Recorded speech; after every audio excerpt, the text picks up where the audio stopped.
पहिर के सड़िया करिया रे लगतिया ईश्वरिया रे। प्रणाम। तो कैसे हैं आप लोग? आई होप आप लोग अच्छे होंगे। मेरा नाम गौतम कुमार।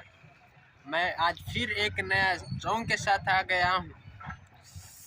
मैं आज एक ऐसे कलाकार के बारे में बात करने जा रहा हूँ जो भोजपुरी इंडस्ट्री में आते हैं तो तहलका मचा के ही जाते हैं और मचाते ही रहते हैं, एक दिन छोड़ के एक दिन।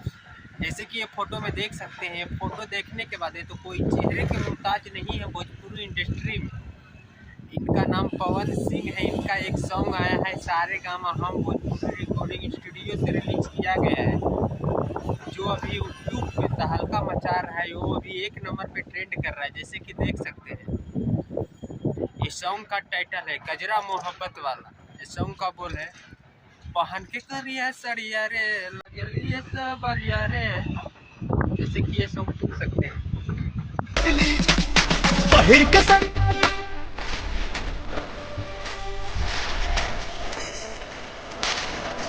आई होप आपको सॉन्ग अच्छा लगा हो। अच्छा लगा तो लाइक सब्सक्राइब शेयर करें। मिलते हैं नेक्स्ट ट्रेंड सॉन्ग के साथ, तब तक के लिए बाय।